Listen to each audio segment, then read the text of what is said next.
ठीक है, चलिए स्टार्ट करते हैं। नमस्ते।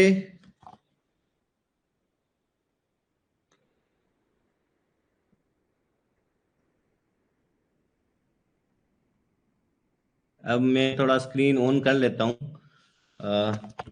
तो आपको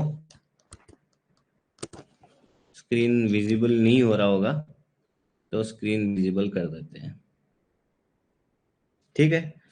M I audible and my screen is visible और नॉट, तो please comment in the chat box.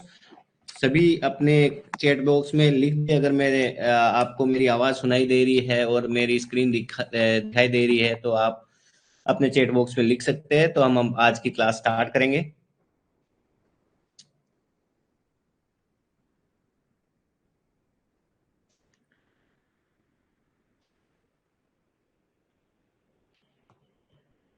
जल्दी से कमेंट करिए, सो ये क्लास स्टार्ट हो सके कि आपको मेरी आवाज़ सुनाई दे रही है, आपको स्क्रीन दिखाई दे रही है।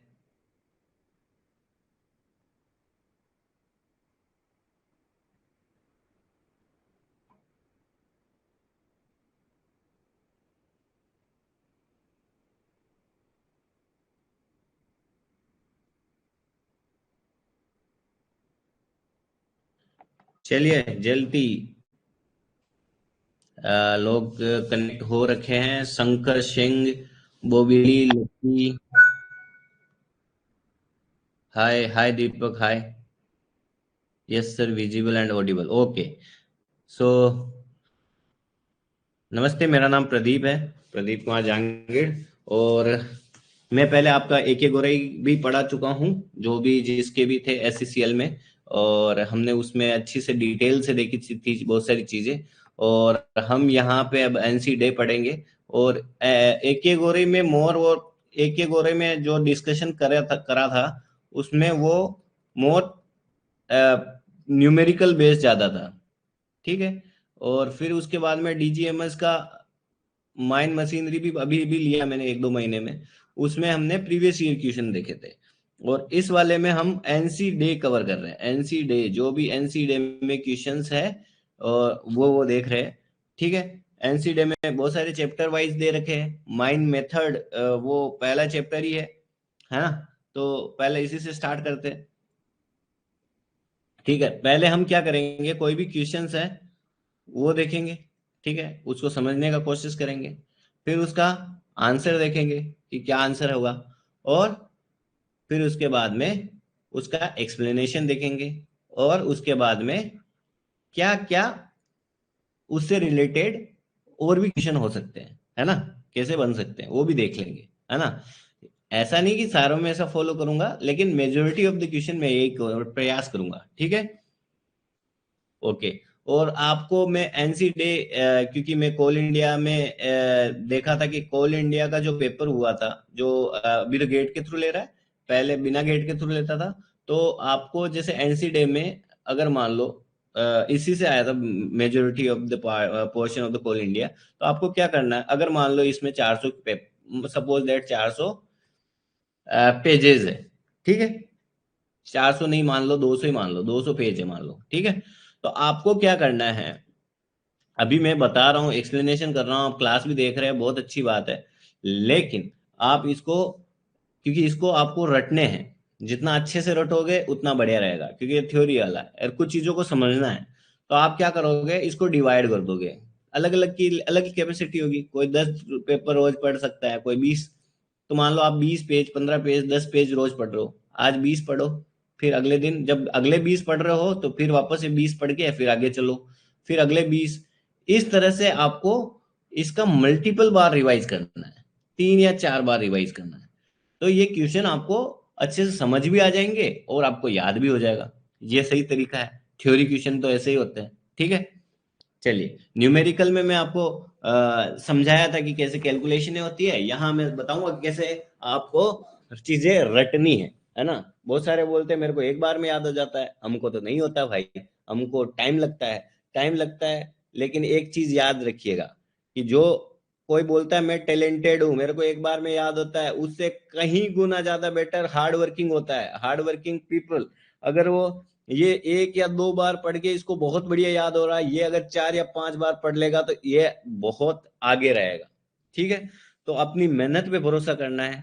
ठीक है, मेहनत इतनी करो कि हर जगह फायदा देता है भाई, है ना। आपका भले कोई भी एग्जाम हो, आप नौकरी के लिए प्रयास कर रहे हो, एनएमडीसी आप, या आरपीएससी माइनिंग ऑफिसर, या कोल इंडिया, सीआईएल गेट वगैरह की तैयारी कर रहे हो, या फिर आप फर्स्ट क्लास और सेकंड क्लास वगैरह की तैयारी कर रहे हो, आपको मेहनत तो करनी पड़ेगी। ठीक है, आप ये नहीं सोच सकते हो कि भाई डीजीएमएस में तो 50% आते ही मेरा हो जाएगा, या फिर इनमें मेरा तो मान लो कि इसमें वैकेंसी 10 ही है जनरल की, तो मेरा होगा या नहीं होगा। आपको ये फालतू चीजों में ध्यान नहीं देना है, आपको कोशिश करनी है कि जो चीज मैं पढ़ रहा हूँ उसको मेरे को अच्छे से अच्छी तरह से पढ़ना है, क्योंकि जो भी चीजें हम पढ़ रहे हैं, अगर आप माइनिंग में ही अपना कैरियर बनाना चाह रहे हो तो वहां आगे भी जाके काम में आती है। ठीक है, चलिए, ये हो गया अपना भाषण। ठीक है,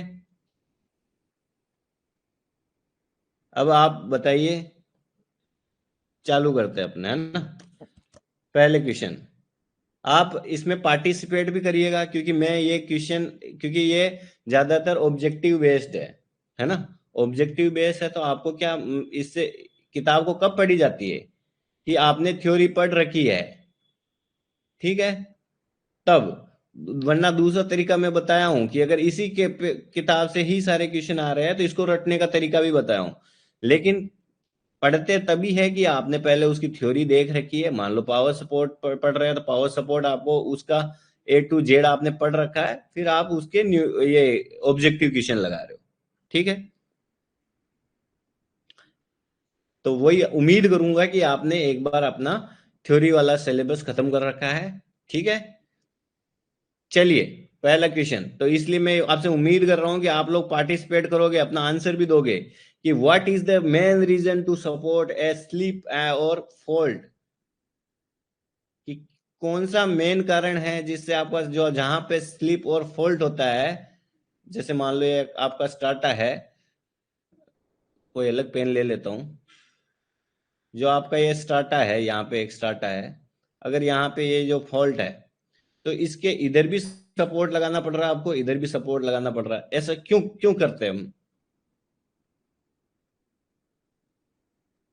क्यों करते हैं, कि मेन रीजन क्या है अगर दोनों तरफ सपोर्ट लगाने का, कि ए स्लिप और fold plane is line of the fracture of the स्टार्टा।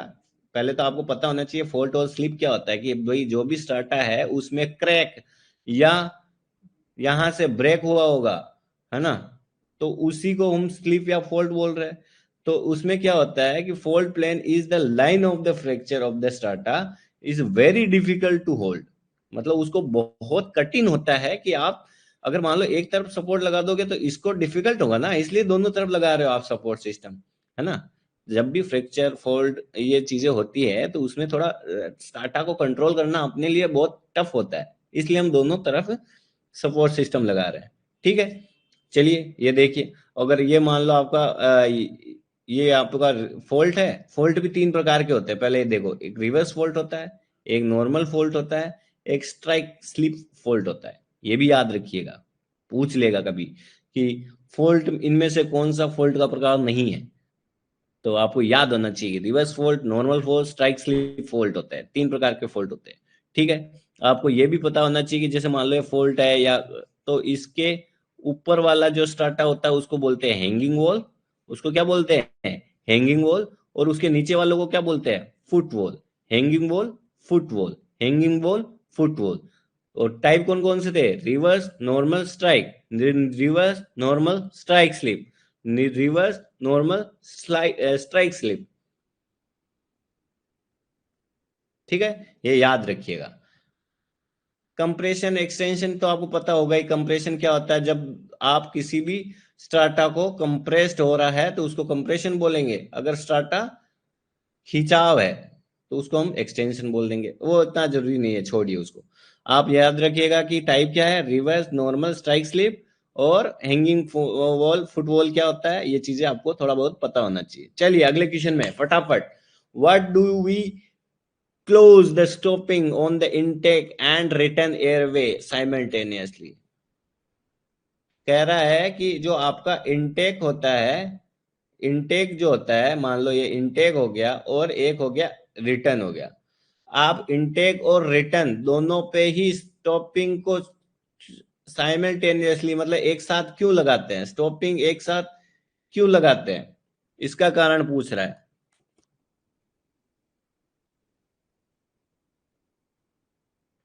Karunakar Murmu ji और सुरांश मिश्रा, आप है ना, आप जो भी क्वेश्चन का आंसर दे रहे हो उसका क्वेश्चन नंबर प्लस आंसर लिखिएगा, है ना, तो उससे थोड़ा मेरे को क्लियर होगा कि आप कौन से वाले क्वेश्चन का आंसर दे रहे हैं। ठीक है, तो लोगों का आंसर ठीक है, लोग इन्वॉल्व हो रहे हैं, अच्छी बात है। मुर्मू जी शायद आप मेरे पिछला कोई बैच भी अटेंड कर चुके हैं।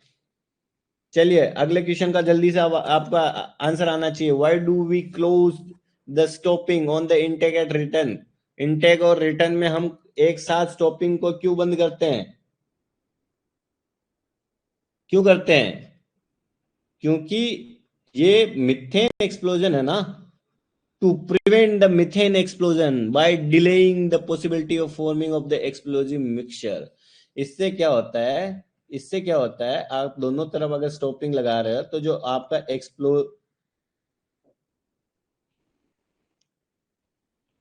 एक्सप्लोजिव मिक्सचर बनता है ना,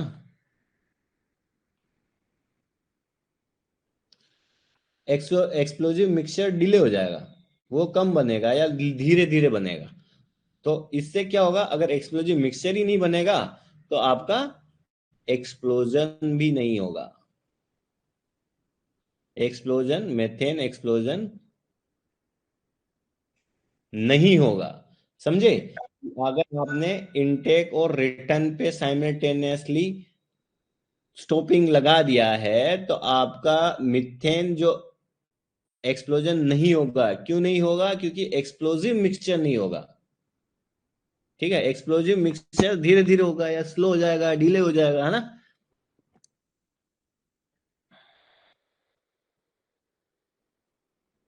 देखो ये आपका कॉल फेस है, यहाँ इनटेक टनल है, रिटर्न टनल है, आप यहाँ और यहाँ बंद करके रखोगे। ठीक है, चलिए अगले क्वेश्चन में।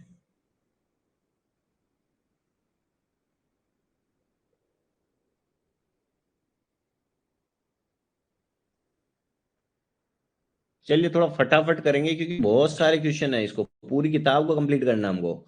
Water spraying at the coal face before and after shot firing is mandatory. कह रहा है कि जब भी आपका ब्लास्टिंग या फायरिंग करते हो उसके पहले और उसके बाद में आपको पानी का छिड़काव करना होता है, वाटर स्प्रेइंग करना होता है। क्यों करना होता है वो बाद की बात है, पहले तो कभी आप माइनिंग में गए होंगे तो आपने देखा होगा कि जैसे ही आपने इसको ब्लास्ट किया, ये ब्लास्ट किया है, यहाँ होज से लाते हैं, पानी का छिड़काव करते हैं ना। क्यों करते हैं? In order to guard the explosion hazards of coal dust. Coal dust बाहर आया तो कोल डस्ट एक्सप्लोजन हो सकता ना।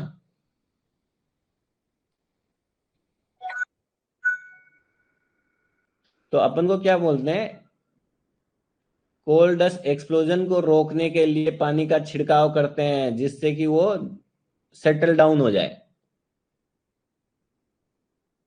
ठीक है, तो water spraying at the coal face before and after shot firing is mandatory. क्यों मैंडेटरी है? कि in order to guard against the explosion hazards of the coal dust. ये देखे होंगे आप, माइनिंग में कभी गए होंगे, ट्रेनिंग करी होगी या आप जॉब कर रहे होंगे। ठीक है,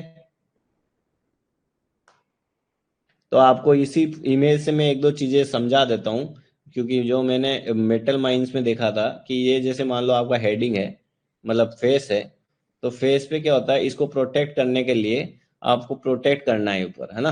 तो आप क्या करते हो, पहले स्प्रेइंग, पहले स्केलिंग करते हो तो लूज मटेरियल फोल्ड डाउन हो जाएगा। ठीक है, लूज मटेरियल अगर फोल्ड डाउन हो गया तो आप क्या करोगे नेक्स्ट, कि आपका एक स्प्रे में एक जाएगा, स्प्रे में एक, जिसमें स्प्रे में किसको बोल रहा हूं मैं, सीमेंट, वायर, इनका मिक्सचर होता है और कुछ केमिकल डालते हैं जिससे कि आप इस पे प्लास्टर नहीं करते घरों पे, उस टाइप से आप प्लास्टर कर सके। ठीक है। फिर उसके बाद में मेश, मेश जानते हो आप? मेश होता है ऐसा जाली, जो खेत की चार दीवारी करते हैं तब भी वो जाली लगाते हैं ना, उस टाइप की जाली रहती है, उसको यहाँ वायर मेश करते हैं ऐसे। ठीक है, इसमें पूरे पे लगती है ऊपर रूप पे, और फिर यहाँ पे बोल्टिंग लगाते हैं। ठीक है, तो तीन प्रकार का सपोर्ट हो गया। पहले सीमेंटिंग करेंगे, मतलब स्प्रे में आएगा, स्प्रे करेगा, फिर यहाँ वायर मेश आया, बोल्टिंग आया, तो ऐसा होता है। और ये जो ब्लास्ट करने के बाद मटेरियल है, इसको आप मक्किंग बकिंग जो भी बोलना चाहते हो यहाँ से खाली कर देंगे। तो खाली करने से पहले क्या करोगे? पानी छिड़काव करोगे। ठीक है, तो यही हो रहा है कि पानी का छिड़काव क्यों करते हैं, जब बिफोर और आफ्टर क्यों करते हैं? क्योंकि ये एक्सप्लोजन हैजार्डस को कम करता है।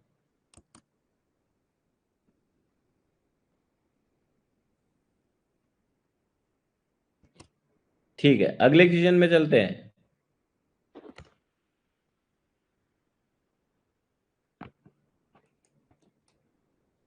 वैसे जो मुर्मू जी कह रहे हैं उस अकॉर्डिंग मुझे भी आंसर बोथ ऑफ देम ज्यादा ठीक लग रहा है, क्योंकि वो कोल डस्ट क्लाउड को भी कम करता है, कोल डस्ट को भी कम करता है। बट एनसीडे ने ये आंसर दे रखा है, इसका मेरे को भी औचित्य तो नहीं लगा। डस्ट को भी कम करता है, एक्सप्लोजन को भी कम करता है, तो आप ये आंसर याद रखिएगा। ठीक है, चलिए। What E Y fleet angle is limited to 1.5 degree? पहले तो आपको ये बताइए कि फ्लिट एंगल क्या होता है। ठीक है, और फिर वो 1.5 डिग्री तक ही क्यों लिमिट होता है? जल्दी से आपके आंसर आने चाहिए, जल्दी से। Why fleet angle is limited to 1.5 degree? फटाफट फटाफट करिए।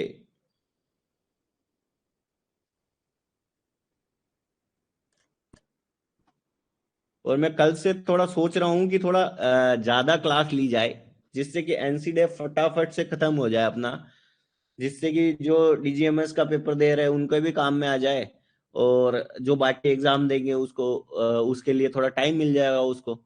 ठीक है, तो मैं कोशिश करूंगा कि ज्यादा क्लास ली जाए, 1 घंटे से तो ये बहुत टाइम लग जाएगा इस किताब को कंप्लीट करते करते। ठीक है, why is the fleet angle is limited? पहले तो फ्लीट एंगल क्या होता है, देखो। फ्लीट ये एंगल ये होता है कि आपका ये ड्रम और पुली है ना, इसके सेंट्रल लाइन है, दोनों का सेंटर, सेंटर पकड़ोगे आप, इसका सेंटर मान लो, ये इसका सेंटर ये हो गया, इसका सेंटर ये हो गया, तो ये तो एक सेंट्रल लाइन होगी। ठीक है, अब ये जो आपका रस्सी मान लो, वायर मान लो, तो ये कॉर्नर पे आया, तो ये जो एंगल है ना, इसी को हम बोल रहे हैं फ्लीट एंगल। ठीक है, अगर ये फ्लीट एंगल ज्यादा हुआ, मतलब और आगे चला गया, तो अब यहां से इस जगह से इसका वियर एंड टीयर बहुत ज्यादा बढ़ जाएगा, मतलब कि तनाव बहुत ज्यादा होएगा। पुली आपकी यहाँ रह गई, रस्सा यहाँ आ गया, तो उसमें क्या खिंचाव ज्यादा होएगा और पावर भी कम रह जाएगी, पुल नहीं कर पाएगा ना। तो क्या होता है, fleet angle is limited to 1.5 क्यों होता है ज्यादा? उसका कारण क्या है? Prevent the excessive wear and tear of the winding rope, कि आपका वियर और टीयर रोकने के लिए काम में आता है।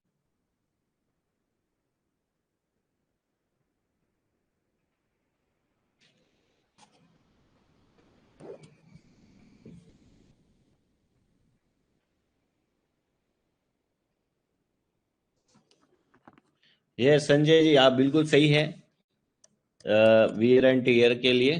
थोड़ा फटाफट आंसर दीजिए, या तो हो सकता है थोड़ा लेग हो, बट थोड़ा कोशिश करिएगा कि जैसे ही क्वेश्चन पढ़े अपना आंसर फटाफट दे। Why the heavy type of the stone dust barrier are located further from the face?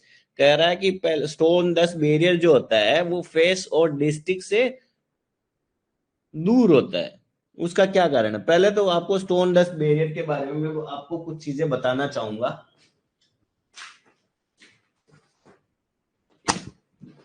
है ना। तो आपका एक बार में मैं थोड़ा बहुत क्लियर करा देता हूँ, है ना। स्टोन दे डस्ट बैरियर का अगर कभी कोई क्वेश्चन आया करे तो आप आंसर दे सके, ठीक है। देखो पहले तो आप लोग शेल्फ और ये चीजें क्लियर करा देता हूं मैं। इसमें क्या होता है कि जैसे ये फट्टा होता है, एक लकड़ी का फट्टा होता है, ठीक है। दूसरा ये दोनों ऐसे होंगे, और इसको जॉइंट करके एक लकड़ी पे रखा होगा, ठीक है। अब इस पे क्या होगा, आपको शेल्फ रखे होते हैं। इसको अपन फ्रेम बोल रहे हैं, इसको हम फ्रेम बोल रहे हैं। और ये जो यहां निकले होते हैं उनको हम ब्रैकेट बोलते हैं, ठीक है। ब्रैकेट फ्रेम ये सब स्टोन में यूज होता है।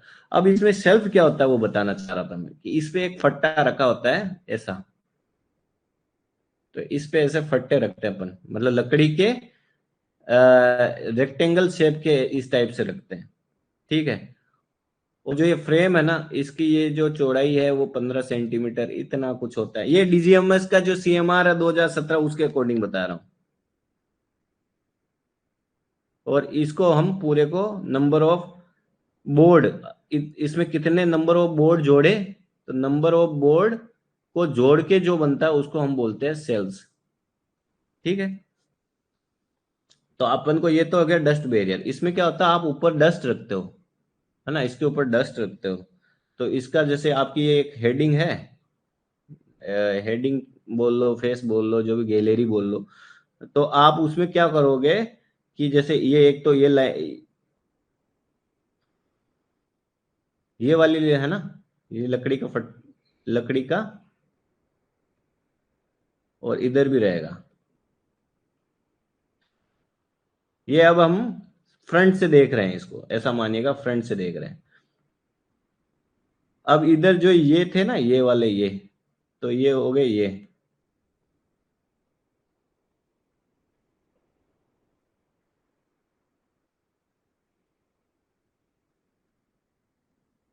और अब इसके ऊपर ये से सेल्फ पड़े होते हैं, ठीक है। ये वाले फट्टे इस तरह से, इस तरह रखे हैं, ओके। और इस पे हम मिट्टी डालेंगे, मतलब इस तरह से एक मिट्टी का ढेर रखेंगे, स्टोन डस्ट रखेंगे ना। ये पूरी क्या है, स्टोन डस्ट, ठीक है। इससे क्या होता है, कोल्ड डस्ट ज्यादा होगी तो स्टोन डस्ट रखेंगे, जिससे कि वो दोनों मिक्स करके एक्सप्लोजन को रोकता है, ठीक है। इसमें भी ये है कि ये 10 सेंटीमीटर का होना चाहिए, इतना डेपली नहीं आएगा। आपके क्या होएगा, ये 3 मीटर है, तो आपको मेन मेन चीजें क्या होएगी कि पहला तो ये लॉन्गिट्यूडनल होता है, लॉन्गिट्यूडनल डायरेक्शन में पड़ा रहता है। किस में होता है, जो क्या बोल रहा हूं मैं, लॉन्गिट्यूडनल, लॉन्गिट्यूडनल, ठीक है। ये पहले याद रखिएगा कि ये लॉन्गिट्यूडनल में रखते हैं। दूसरा पॉइंट आपको क्या याद रखना है कि नाइदर फ्रेम, ना तो आप फ्रेम को किसी चीज से बांध के रखेंगे, ना ही बोर्ड, जो ये बोर्ड है ना, ये एक बोर्ड, ये दो बोर्ड, तीन बोर्ड, चार बोर्ड, इनसे बनता है सेल्स। तो ना ही फ्रेम ना ही बोर्ड, इन दोनों को बांधेंगे नहीं, किसी चीज से बांधेंगे नहीं, इसको खुला रखेंगे। तभी तो इसमें अगर प्रेशर आया, ये टॉपल हो जाएगा, मतलब गिर जाएगा और आपके कोल के साथ मिक्स कर जाएगा, ठीक है। ये चीज याद रखिएगा। यहाँ जो सेल्स है ना, उसकी जो मोटाई, वो विड्थ है ना, ये वाली, ये 35 सेंटीमीटर से ज्यादा नहीं। इतना पूछेगा नहीं पूछेगा आपको, बट आपको थोड़ा बहुत याद आना चाहिए। बट याद क्या रहना चाहिए, वो तो ये तो मोस्ट इंपोर्टेंट चीज है। एक होता है लाइट, लाइट स्टोन बैरियर, और एक होता है हेवी, हेवी स्टोन बैरियर। आप अगर है ना इसकी क्लासे पढ़ी है, सर्कुलर की पढ़ी है, सीएमआर की पढ़ी है, जिसको देखना हो स्टोन बैरियर, तो शायद देवेंद्र सर ने पढ़ाया या किसी पढ़ाया, उन्होंने स्टोन डस्ट बैरियर बहुत अच्छी तरह से पढ़ा रखा है, ठीक है। तो आप वहां जाके पढ़ेंगे तो आपका और ज्यादा बढ़िया से क्लियर हो जाएगा। तो लाइट और हेवी दो प्रकार के स्टोन बैरियर होता है। तो जो लाइट वाला होता है उसमें 30 किलोग्राम पर मीटर हम स्टोन यूज करते हैं। इस पे जो ये फट्टे है ना, इसमें 1 मीटर में 30 किलोग्राम हम डस्ट स्टोन डस्ट रखेंगे, ठीक है। और हेवी वाले में कितने रखेंगे, 60 किलोग्राम पर मीटर, ठीक है। और एक और क्या है कि मैक्सिमम कितनी, मतलब वो जो एक स्क्वायर मीटर में कितनी रखते हैं, square metre cross section area में कितनी रखते हैं, तो लाइट में तो लगते हैं 110 स्क्वायर मीटर, और इसमें क्या बोलते हैं हेवी वाले में कितना लिखते हैं, 390 किलोग्राम स्क्वायर मीटर स्क्वायर, ठीक है। ये ये डायग्राम आपको पक्का पक्का याद होना चाहिए, ठीक है, इतना तो याद होना ही चाहिए। फिर एक दो चीजें और देख लेते हैं, काम आई जाएगी।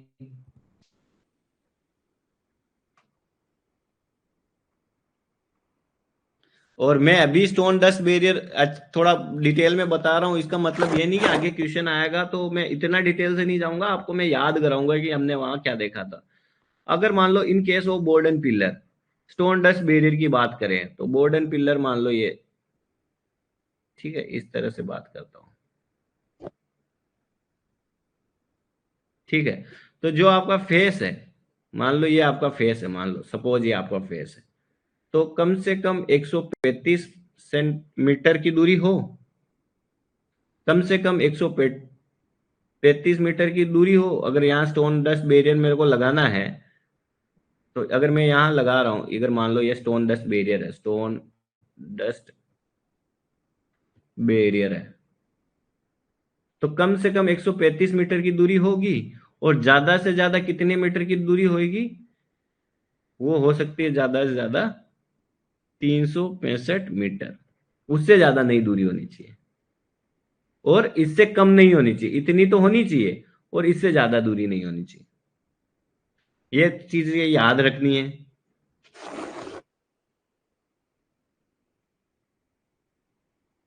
और स्टोन डस्ट बैरियर जो होता है ना, फर्स्ट डिग्री में तो कुछ जरूरी नहीं है कि आप रखो नहीं रखो, जैसी आपकी जरूरत है उस हिसाब से रखो। पर सेकेंड डिग्री और थर्ड डिग्री जो सीम है उसमें कंपलसरी है, ठीक है। और इन केस ऑफ लॉन्ग वॉल,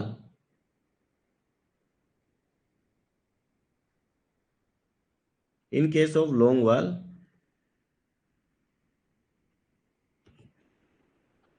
जैसे मान लो ये आपका लॉन्ग वॉल है, तो आप स्टोन डस्ट बैरियर एक तो यहाँ लगा सकते हो, यहाँ एक इधर लगा सकते हो।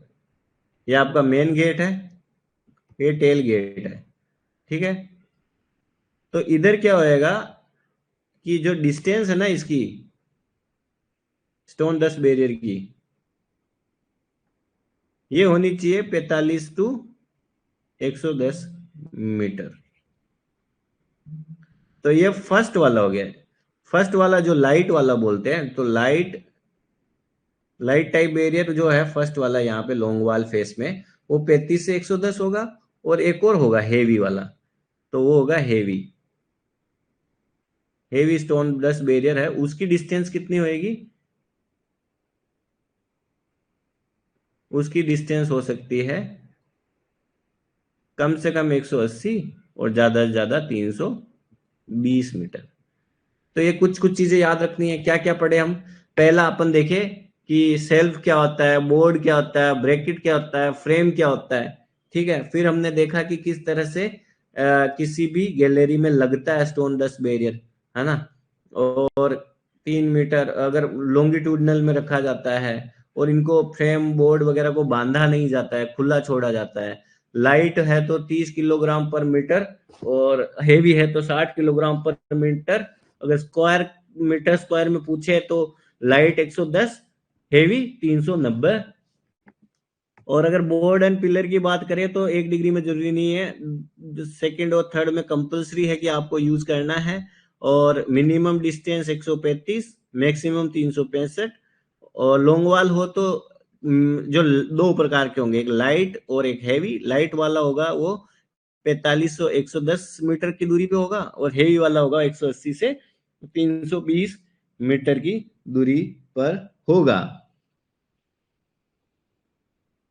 होने में तो और भी बहुत है, बट आप डिटेल में सर की क्लास में जाके देख सकते हैं, वरना इतना मुझे लगता है आपके इसमें जरूरत है, उतना मैं बता चुका हूं। तो why the heavy dust type of dust stone dust barrier are located further from the face, कि कह रहा है कि ज्यादा दूरी पर हेवी वाला क्यों रखा जाता है। पास में लाइट वाला रख रहे हैं, दूर में हेवी वाला रख रहे हैं ना, तो क्यों रखा जाता है?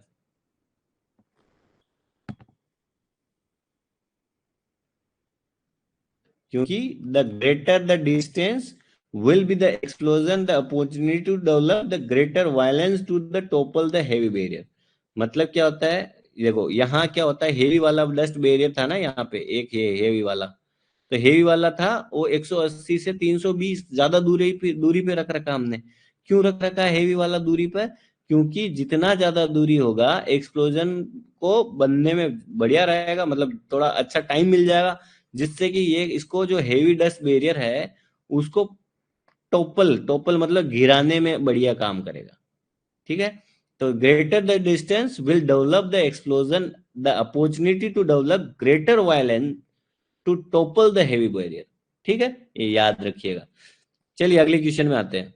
Maximum support are the required within the 10 metre of the freshly expose. कह रहा है कि जो हम देखे, ये देखो ये आपका फेस है, ठीक है, तो यहां से 10 मीटर की दूरी जो रहती ना, उसमें आपको अच्छा सा सपोर्ट सिस्टम यहाँ पे लगाना पड़ता है। कारण, उसका क्या कारण है?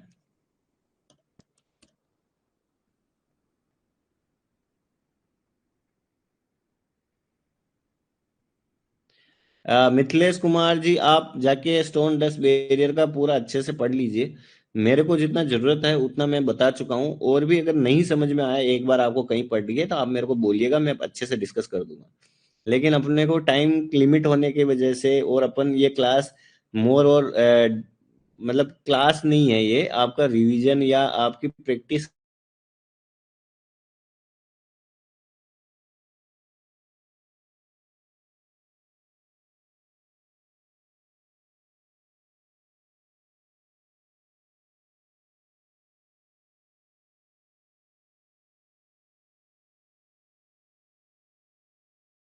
मेरे को इन्फॉर्म कर सकते हैं, हम वो भी कंसिडर कर लेंगे।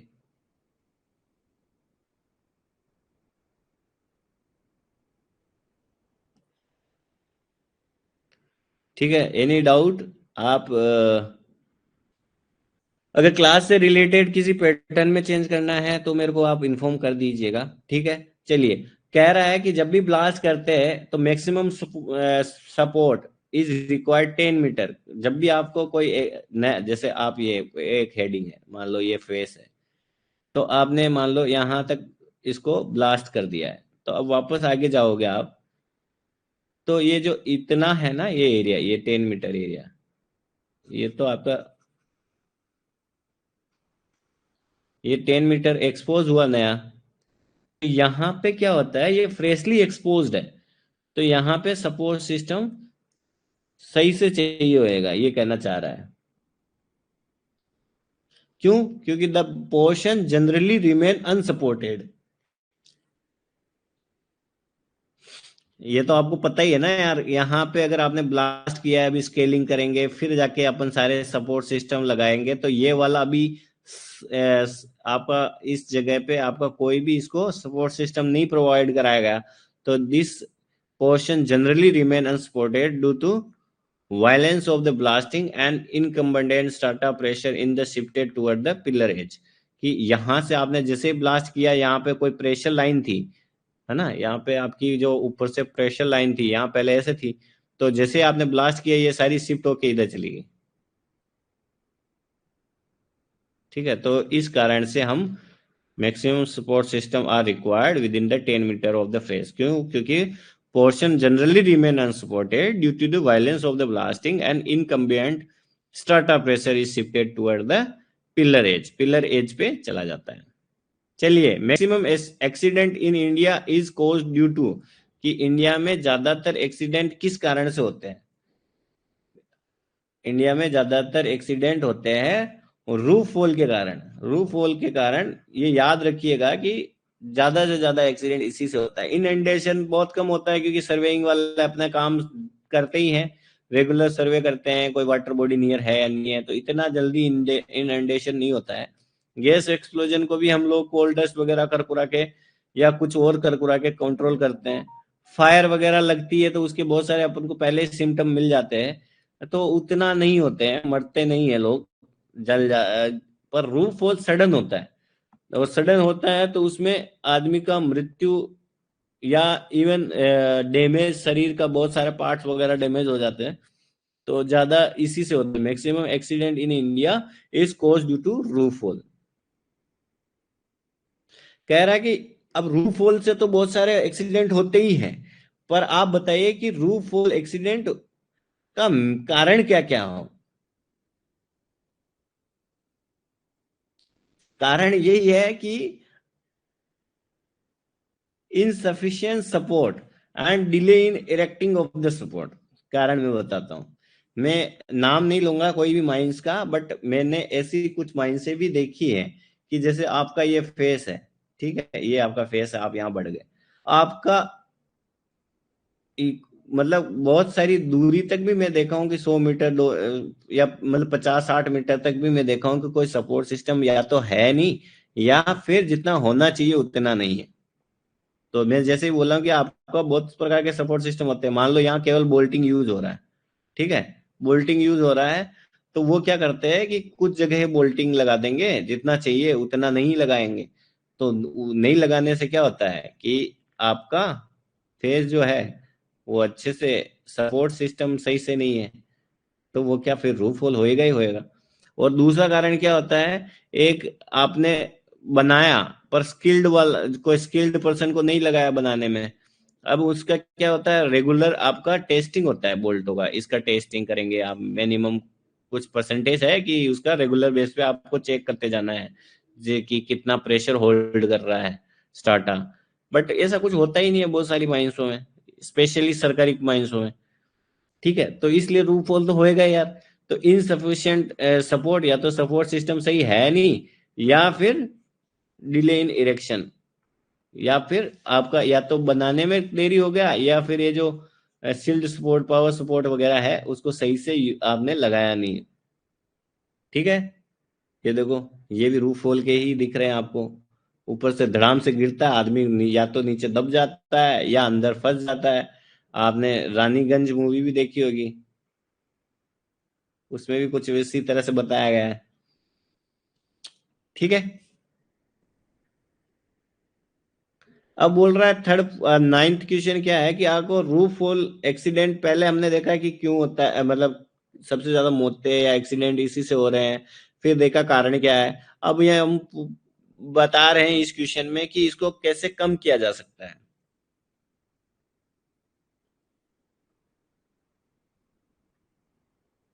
अच्छा, मरमू जी ने बताया कि 10% हम चेक करते हैं, है ना, रूफ बोल्ट को। तो धन्यवाद। आप लोग ऐसे कुछ एक्स्ट्रा इन्फॉर्मेशन हो तो आप चैट बॉक्स में लिख सकते हैं, आपके कलीग्स वगैरह देख सकते हैं, आपके दोस्त भाई जो भी है, और उसके साथ साथ मुझे भी आपसे कुछ सीखने को मिलता है। राज मन्ना जी, गुड मॉर्निंग। ये क्लास का टाइमिंग आज 9 बजे से स्टार्ट हुआ था, और खत्म तो अपनी मर्जी है, जब ले खत्म कर दे। और ग्रुप में अपडेट होता है शेड्यूल एक दिन पहले, और अगर मेरे को उसी दिन ज्यादा क्लासें लेनी होती है तो मैं उसी अपडेट कर देता हूँ। आप कौन से कोर्स में हैं आप बताइएगा, तो मैं टीम को बोल के उसमें भी अपडेट करा दूंगा। एंड मैंने कुछ कोर्स में तो डाला भी है लाइव क्लास कब से स्टार्ट हुई है। ठीक है, चलिए, रूफ होल पहले हमने देखा इसी में एनसीडे में कौन कौन से क्वेश्चन देखा। पहला देखा कि अगर मेरी स्पीड आपको स्लो लग रही है तो भी आप बोल सकते हैं कि थोड़ा फास्ट कर लीजिए। एनसी डे जो है उसमें हम देख रहे हैं पहला क्वेश्चन, मतलब इस 7th क्वेश्चन हमने देखा कि रूफ फॉल से बहुत सारे एक्सीडेंट होते हैं। 8 क्वेश्चन देखे हैं कि रूफ फॉल कारण क्या है कि सपोर्ट सिस्टम अच्छे नहीं है। 9th क्वेश्चन में हम देख रहे हैं कि मिनिमाइज कैसे कर सकते हैं, प्रॉपर सपोर्ट अगर सही लगाओगे तो कम होगा। और एसएसआर फॉर्मेशन ऑफ एसएसआर और proper implementation of the support rule. आप सपोर्ट रूल को अच्छे से फॉलो करिए, टेस्टिंग अच्छे से करिए, इरेक्शन अच्छे से करिए, तो रूफ फॉल बेचारा कम हो जाएगा, है ना। बिल्कुल खत्म तो नहीं कर सकते बट कम तो हो ही जाएगा ना। अब ये अब ये तो कॉमन सेंस से भी कर सकते हैं, minimise the entry of man power. अरे भाई एंट्री कम कर दोगे तो प्रोडक्शन क्या।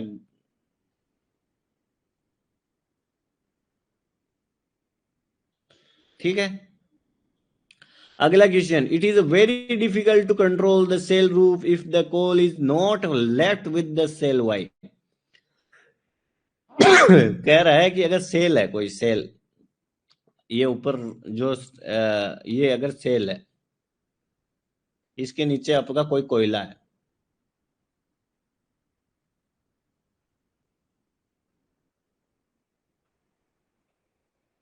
अरे यार,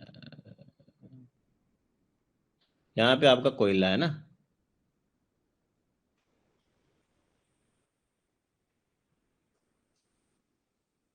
तो अगर मान लो ये कोयला आपका छूट गया है यहाँ पे सेल के नीचे, तो उसका क्या क्या इम्प्लीकेशन होगा या जो भी है, क्या होगा।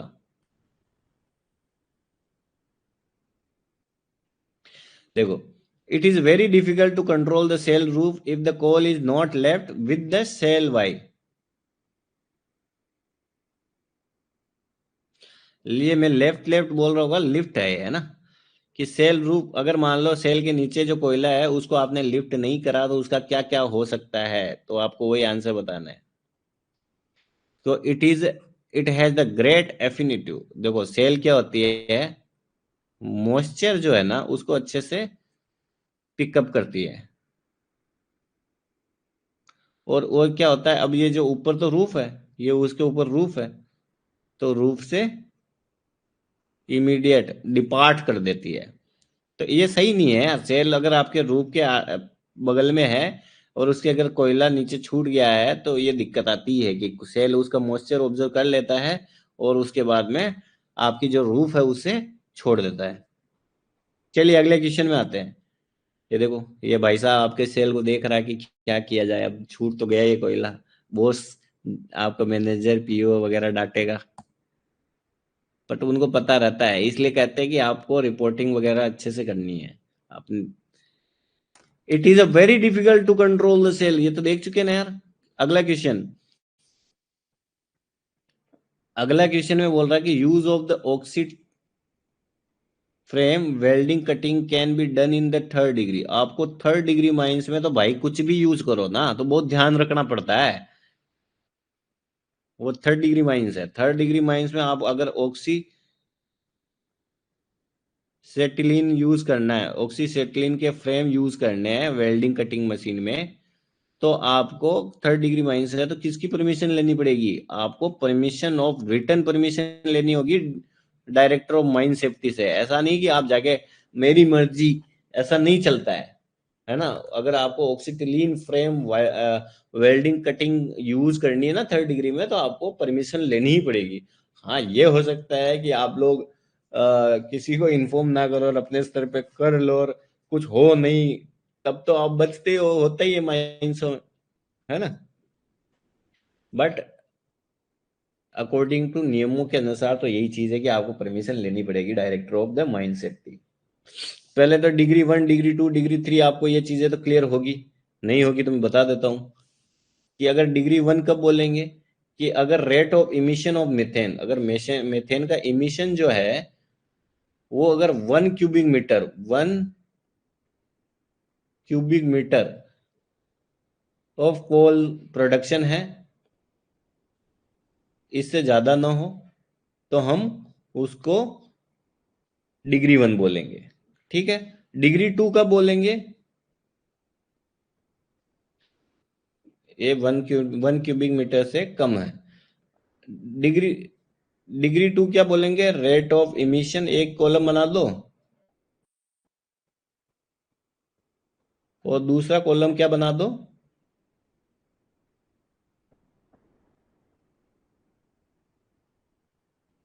Coal production. तो अगर रेट ऑफ इमिशन अगर मान लो 1 मीटर क्यूब से ज्यादा हो गया, ठीक है, फिर इसमें दो कॉलम बनेंगे। सेकंड सेकंड डिग्री कब बोल देंगे, जब ये production, coal production 10 metre cube per ton से कम है तो उसको सेकंड डिग्री, अगर 10 से ज्यादा है तो उसको थर्ड डिग्री बोल देंगे। तो ये थोड़ा बाइफेक्रिकेशन आपको याद होना चाहिए, डिग्री 1, डिग्री 2, डिग्री 3 किस किस को बोलते हैं, ठीक है। तो इसलिए यहाँ थर्ड डिग्री पूछा था कि थर्ड डिग्री में oxyacetylene flame welding cutting machine अगर कटिंग यूज करना है तो आपको किसकी परमिशन लेनी होगी, written permission of the director of the mine safety, ठीक है। अगला question, one of the main criteria to decide the size of the panel for depillaring, कह रहा है कि मेन जो आपके मान लो बोर्ड एंड पिलर है उसमें आप डिवाइड करते हैं ना पैनल, तो पैनल डिवाइड करते हो तो मेन क्राइटेरिया क्या है पैनल डिवाइड करने का। ऐसे तो बहुत सारे क्राइटेरिया होते हैं, छोटे मोटे बहुत बहुत सारे, बट मेन मेन क्राइटेरिया कौन से होते हैं। तो मेन कारण क्या क्या है, इंक्यूबेशन तो नहीं होगा, क्योंकि इंक्यूबेशन तो इसका जो होगा वही इसका होगा, इसका होगा वो नहीं है।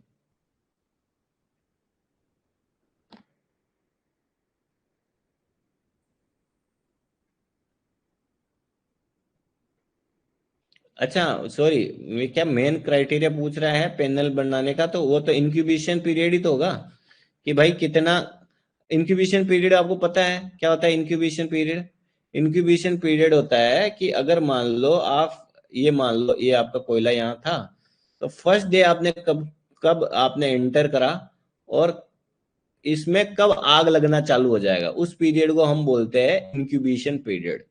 तो उस पीरियड के बीच बीच में ही आपको ये कोयला पूरा खा जाना है या खत्म कर देना है, मतलब निकाल लेना है, एक्सट्रैक्ट कर लेना है, ठीक है। तो ये बहुत ज्यादा मैटर करता है आपका इंक्यूबेशन पीरियड पे। अब बाकी ये सब चीजें फालतू है, डेप्थ कितनी है, सपोर्ट रूल कौन सा है, कंस्ट्रक्ट आर्टिफिशियल पैनल बनाना, ये सब बाद की बातें है। But incubation period is a very important to decide the panel size.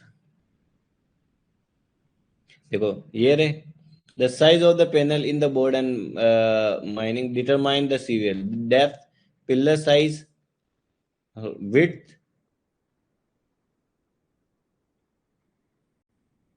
तो ये माइनर कारण में हो सकता है, पर मेजर कारण पूछा है यहाँ पे, मेन कारण मेन क्राइटेरिया, तो उसमें तो इंक्यूबेशन ही लगाना है। अगर छोटा मोटा पूछ ले तो ये ले लेना है ना, तो आपको यहाँ पे मेन कारण पूछा तो इंक्यूबेशन पीरियड ही होगा। वर्कमैन इंस्पेक्टर भी जरूरी है। आप इसके बारे में आप शायद माइंस एक्ट में होना चाहिए,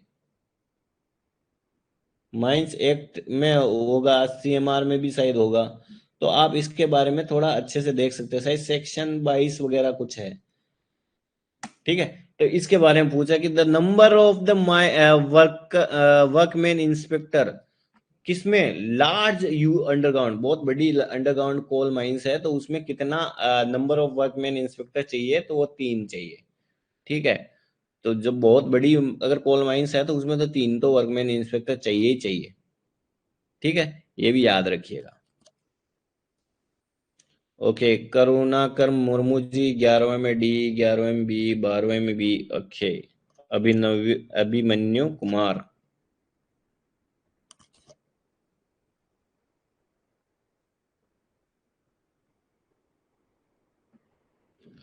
चलिए आप लोग सब इन्वॉल्व हो रहे हैं, अच्छी बात है, ऐसे ही इन्वॉल्व होइए। और आपको अगर मेरी स्पीड में कोई लगता है कि थोड़ा फास्ट चले तो भी मेरे को बताइएगा, आपको लगता है कि ये चीज ऐसे बताएंगे तो और ज्यादा ठीक है तो मैं वैसे भी करने को तैयार हूँ।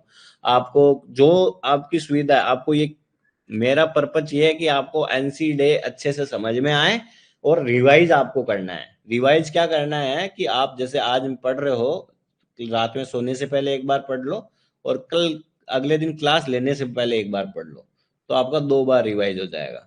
एक बार मैं क्लास में पढ़ा ही रहा हूँ, एक आधी बार तो मैं खुद ही करा देता हूँ। तो आ जाओ question number 14। Intrinsically safe apparatus is such as apparatus। Intrinsical safe apparatus क्या होता है? इंट्रिंसिकली सेफ apparatus होता है which inherently incapable of creating, मतलब वो खुद से कुछ कैपेबल नहीं है स्पार्क वगैरह जनरेट करने के लिए। ठीक है, तो इंट्रेंसिकली सेफ होता है, इसलिए तो कह रहे हैं भाई वो उसको ले जा सकते हो। अगर इंट्रेंसिकली सेफ है तो आप 3rd डिग्री में भी ले जा सकते हैं, ऐसे कुछ मान लो, वैसा मान लो आप। Which is inherently incapable of creating spark of a sufficient intensity to ignite firedamp. ठीक है, जो फायर डैम को इग्नाइट नहीं कर पाता है इनहेरेंटली, मतलब खुद से नहीं करता है, और कुछ कारण हो गया तो बात अलग है। ग्रेविमेट्रिक डस्ट सैंपलर, एक ग्रेविमेट्रिक डस्ट सैंपलर होता है इस टाइप का। अगर ये इमेज देखे तो इसमें क्या होएगा, दिख रहा है, ये विजिबल है आपको? तो इसमें क्या होगा, एयर जाएगा, ऐसे जाएगा, अंदर जाएगा, फिल्टर होएगा और बाहर वापस आ जाएगा। तो ये बोल रहा है कि ग्रेविमेट्रिक इस तरह का भी आता है, एक वायु बोधक इंडिया बनाता है कुछ इस टाइप का। ग्रेविमेट्रिक डस्ट सैंपलर मतलब डस्ट को सैंपलिंग लेने के लिए, है ना। तो इसमें क्या होता है कि आप बोल रहे हैं कि एयर फ्लो, जो एयर फ्लो है, एयर फ्लो वो कितना होना चाहिए, तो ये अब उतना जरूरी है नहीं, याद रहता भी नहीं है, आप चाहो तो रख सकते हो।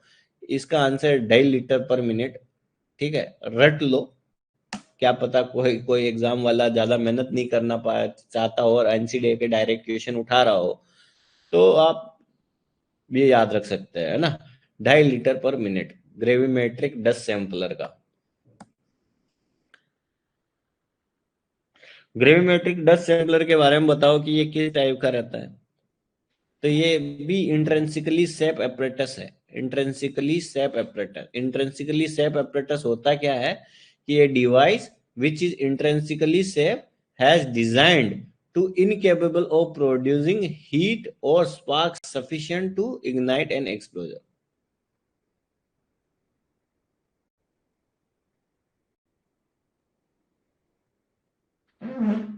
ठीक है, इनकेपेबल, वो कैपेबल नहीं होता, मतलब वो नहीं कर सकता, ऐसा स्पार्क नहीं बना सकता है जिससे एक्सप्लोजन हो, इसलिए उसको इंट्रिंसिकली सेफ एपरेटस बोलते हैं। तो ये याद रखना, डेफिनेशन भी याद रखना और कैसे होता है वो भी याद रखना, ठीक है। Question number 17। Which type of detonator are recommended to use with permitted explosive during the blasting of the solid. कह रहा है कि जो सॉलिड ब्लास्टिंग है ना, उसके बारे में बोल रहा है कि आपको चीजें, डिटोनेटर कौन सा टाइप का यूज होता है।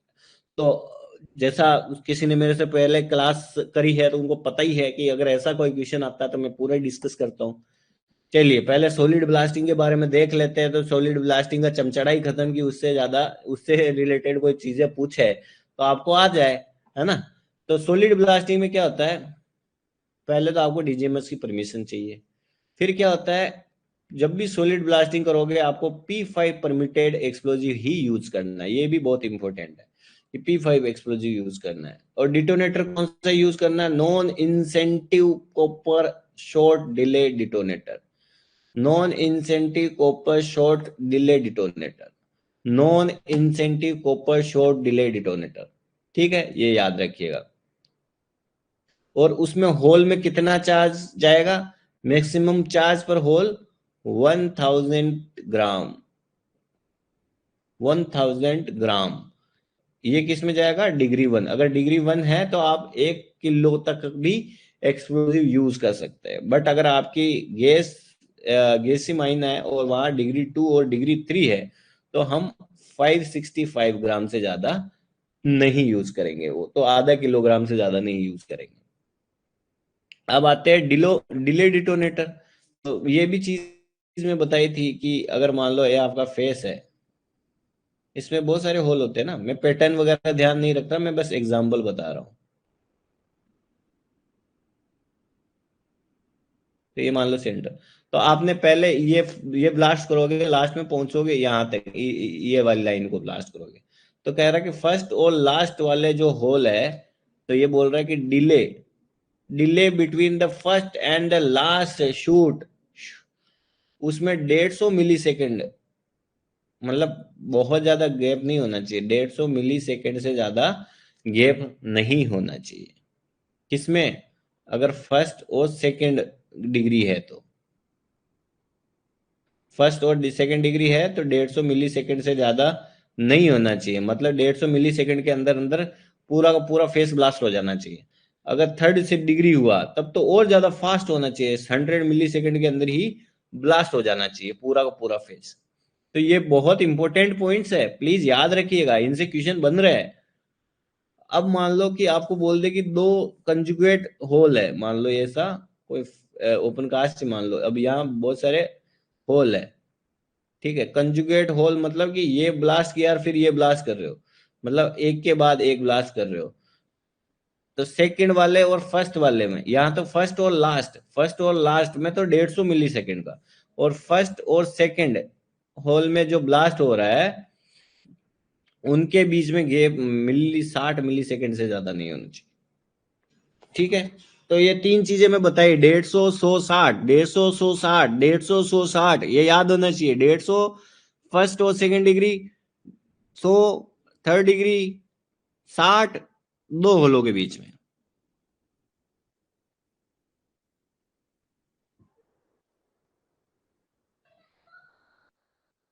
अब उसके बाद में क्या होता है कि at least 284 cubic metre per minute air shall be conducted upon every face where the solid blasting. तो जहां जहां सॉलिड ब्लास्टिंग कर रहे हो वहां पे 284 मीटर क्यूब आपको एयर चाहिए होगी। ये भी पॉइंट याद रखिए, अगर मान लो आपकी गैस डिग्री 3 है तो आपको 300 metre cube per minute air चाहिए, इतना याद रखिए। मतलब डिग्री 3 में थोड़ा ज्यादा हवा की जरूरत होगा, एयर की ज्यादा जरूरत पड़ेगी। अगर डिग्री 3 नहीं है, डिग्री 1 और 2 है, तो 284 से काम चल जाएगा।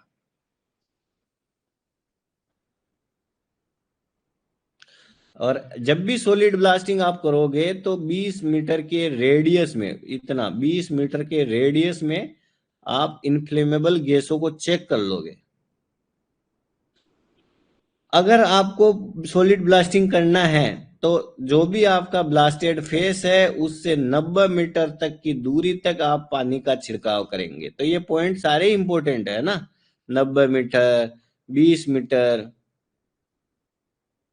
अगर मान लो आपको 25 होल जो है ना, एक बार में 25 होल मार सकते हो आप।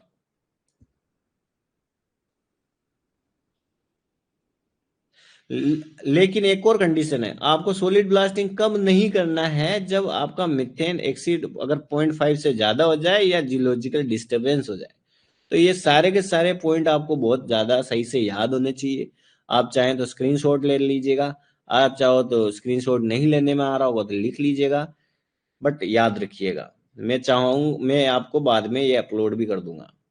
तो अब आ जाओ वापस क्वेश्चन क्वेश्चन, तो अब आपके लिए ये छोटका सा है, बच्चा है कि which type of detonator are recommended to use parameter, permittable explosive कौन सा था? P5, ठीक है। और टाइप ऑफ डिटोनेटर कौन सा था? नॉन इंसेंटिव, ये स्पेलिंग गलत है थोड़ा, in non incentive copper short delay detonator, ठीक है, याद रखिएगा।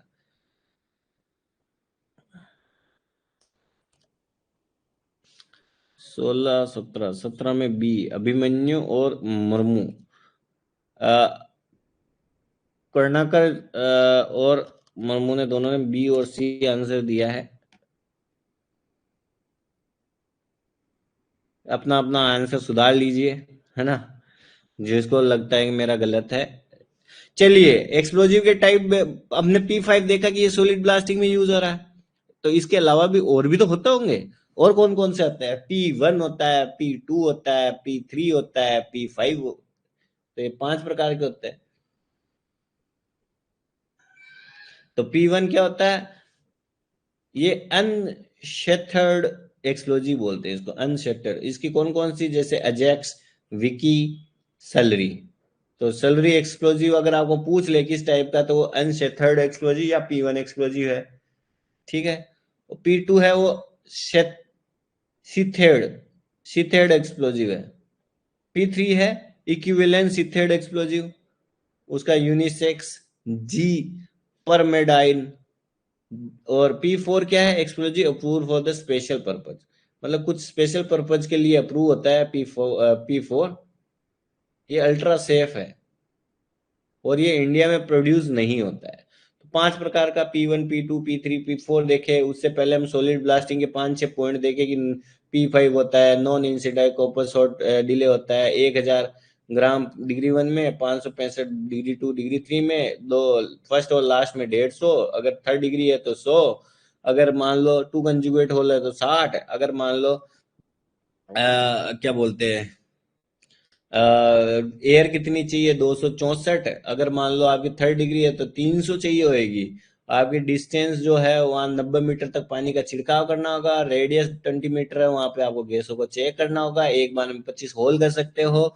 मिथेन एक्सेस अगर 0.5 से ज्यादा तो नहीं करनी है सॉलिड ब्लास्टिंग, अगर जियोलॉजिकल डिस्टर्बेंस है तो भी नहीं करनी है आपको। तो ये सारी चीजें हमने सॉलिड ब्लास्टिंग में देखी। चलिए, what percentage of the CO CO formed, कितना सीओ बन रहा है, CO formed by O2 consumed और O2 absorbed। देखो कभी भी आग लगती है या हीट होती है तो O2 को तो एब्जॉर्ब करती है, मतलब O2 ऑक्सीजन से ही तो वो आगे जलता है, कोई भी कोयला जलता है तो।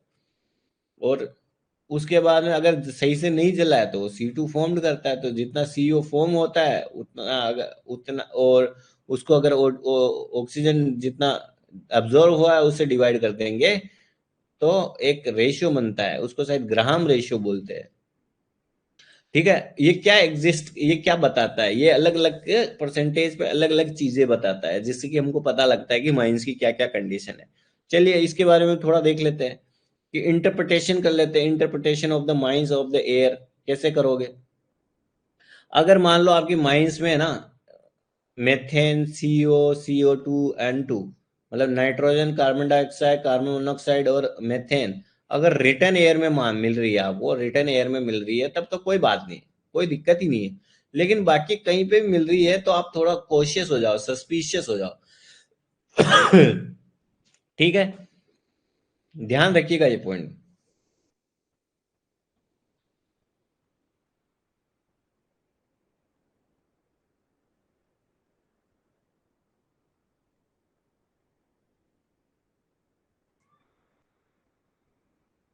चलिए देखो, और ये क्या है कि the ratio of the CO produce और to consume is usually 0.1 to 0.5। हम नॉर्मल केस में 0.1 से 0.5 होता है, लेकिन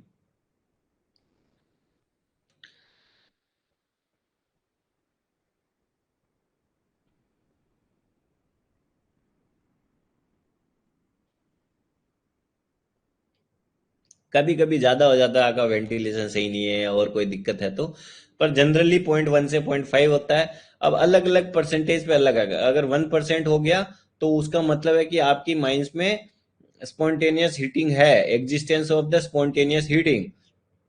अगर 2 डिग्री हो गया तो आपका एक्टिव फायर, तो indicate that heating is advance stage. अगर ये और अप्रोचिंग द एक्टिव फायर, मतलब अब आग लग सकती है, लगने वाली है, लगने ही वाली है ना। 1% हुआ तो मतलब स्पॉन्टेनियस हीटिंग के चांस बढ़ रहे हैं।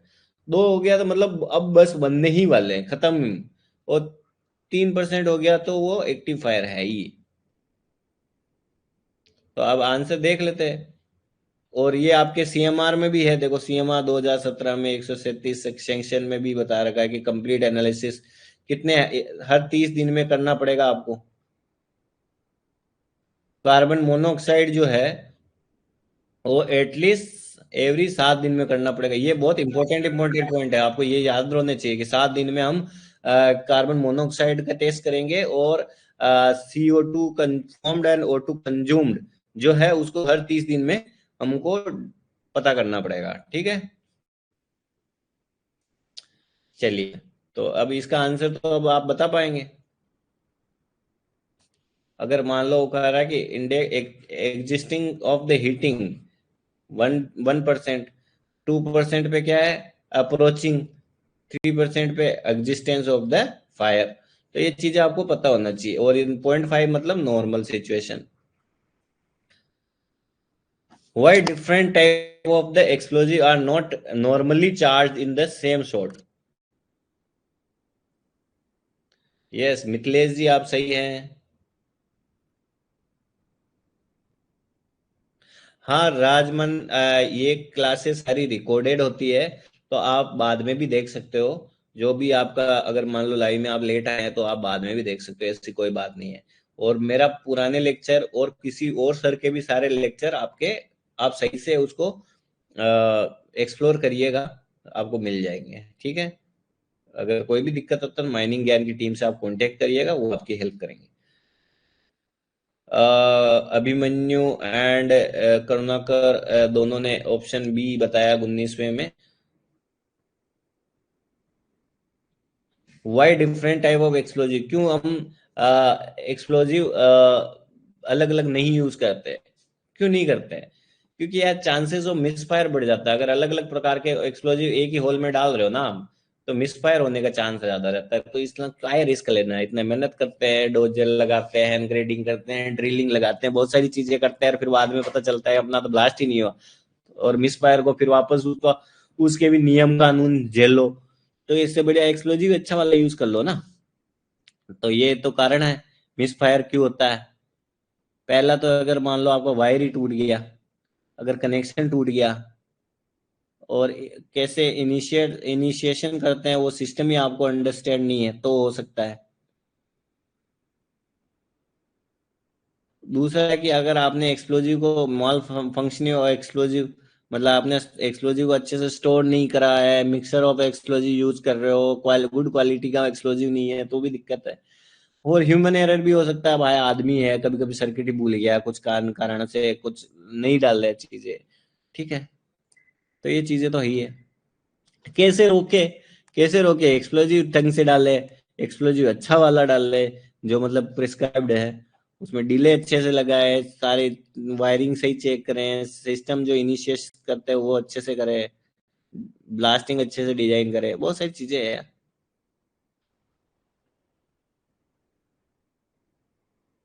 कह रहा है कि जो why outlet from a mines, जो आउटलेट होता है ना माइंस का, वो क्यों 13.5 मीटर से पास में नहीं होना चाहिए? क्यों नहीं होना चाहिए? Outlet from a mines are not provided closer than 13.5 metre, because अगर आप ज्यादा पास में ला दिए तो आप यहाँ पे एक क्या बैरियर छोड़ना चाह रहे थे ना, शाफ्ट पिलर छोड़ना चाह रहे थे। तो जो शाफ्ट पिलर है ना वो वीक हो जाएगा आपका, है ना। शाफ्ट पिलर वीक हो जाएगा तो बहुत ज्यादा दिक्कत आ जाएगी। तो इसलिए आप पहले ही ध्यान रखो ना भाई, 13.5 मीटर से ज्यादा दूरी रखो उसका, तो जिससे कि शाफ्ट पिलर आपका बचा रहे। तो क्यों करते हैं? Why outlet from the mines are not closer the 13.5 metre, क्यों नहीं रखते हैं? Closer outlet outlet will weaken the short pillar. अगर ज्यादा पास में आ गए तो शार्ट पिलर जो है आपका वो वीक हो जाएगा, और वीक होने के चांसेस, अगर मान लो वो छोटा होता जाएगा तो आपका लीकेज के चांसेस भी बढ़ जाते हैं, है ना। तो ये याद रखिएगा कि 13.5 से क्यों पास में नहीं लाते, शार्ट पिलर वीकन हो जाएगा और उससे लीकेज के चांसेस बढ़ जाते हैं। एक आता है मेन पावर डिस्ट्रीब्यूशन प्लान। आप मेन पावर डिस्ट्रीब्यूशन तो जो भी नौकरी कर रहे हैं उनको तो पता होएगा ही, है ना। कि और जो बहुत सारे नहीं कर रहे, बीटेक बीटेक भी करे और वो किसी एग्जाम की तैयारी कर रहे हैं, तो उनको भी पता है कि मेन पावर डिस्ट्रीब्यूशन तो होता है, क्योंकि वो ट्रेनिंग पे तो गए होंगे, है ना। बिना ट्रेनिंग तो आप बीटेक कैसे कर लिए? और जो डीजीएमएस की तैयारी कर रहे हैं फर्स्ट क्लास सेकंड क्लास, तो उनको तो बहुत अच्छे से पता है, बहुत तो करते ही है मेन पावर डिस्ट्रीब्यूशन। ठीक है, तो उसमें क्या होता है, बट अंडरग्राउंड की बात चल रही होगी ये, कि आपका कौन सा डिस्ट्रिक्ट है वो तो आप लिखोगे उसमें कि कौन सा डिस्ट्रिक्ट है। Name to which the plan, कि कौन सा मंथ है, मतलब आप डेट लिखते हो तो वो मंथ भी लिख ही रहे हो, तो कौन सा मंथ हो गया, कौन सा डिस्ट्रिक्ट हो गया, कितने आदमी आपके, तो नीचे आप टोटल लिखते हो मेरे अंडर में 90 आदमी या 20 आदमी जो भी है। तो ये चीजें तो करते हो, लेकिन कैटेगरी ऑफ द पर्सन की थोड़ी लिखो यार, है ना। और ओएमएस थोड़ी लिखने लगोगे कितना मतलब आउटपुट, ये बाद की प्लानिंग वालों का काम हो सकता है, आपका काम नहीं है। आपको तो मैन पावर डिस्ट्रीब्यूशन कर रहे हो तो लिमिटेड चीजें रखोगे, ठीक है। देखो स्टोन डस्ट वेरियर अपन ने देखा, उस पे अब क्वेश्चन आने चालू हो रहे हैं। What is the rate of stone barrier, कह रहा है कि कितना स्टोन डस्ट वेरियर होना चाहिए पर metre of the shelf length for the heavy type. Heavy type में कितना डस्ट, मतलब स्टोन डस्ट होना चाहिए, कितना होना चाहिए बताओ। हम पढ़े थे ना 30, 60। तो हेवी वाले में कितना, 60, लाइट वाले में 30।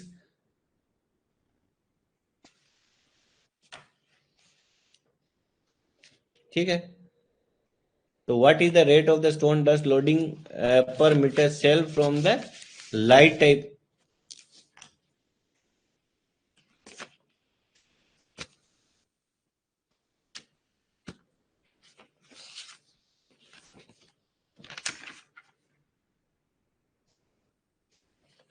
वहां वाले में किस में पूछा था, तो यहाँ हेवी वाला पूछा था तो हेवी वाले में 60 हो जाएगा, या लाइट वाला पूछा तो 30 हो जाएगा।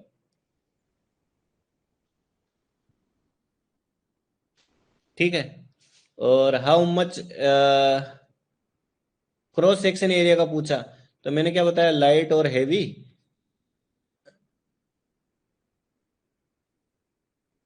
तो ये हो जाएगा 30, ये हो जाएगा 60, ये मीटर सेल्फ की मीटर सेल्फ। और यहाँ पे क्या है, square cross section square metre, तो ये हो जाएगा 110 केजी पर मीटर क्यू, और ये हो जाएगा 390 केजी पर मीटर स्क्वायर। तो यहाँ पे कौन सा वाला पूछा, लाइट वाला पूछा, लाइट वाला में 110 हो जाएगा। हेवी वाला पूछा है यहाँ पे तो 390 हो जाएगा। इजी क्वेश्चन हो जाएंगे अगर आप ढंग से पढ़ के जाओगे, है ना। What is the suitable distance, अच्छा ये सारे क्वेश्चन क्लियर हुए क्या, कि लाइट वाले में क्या होता है, हेवी वाले में क्या होता है, क्रॉस सेक्शन में क्या होता है, और हेवी और लाइट वाले में क्या होता है। यस अभिमन्यु, आप करेक्ट हैं। चलिए अगला क्वेश्चन देखते हैं।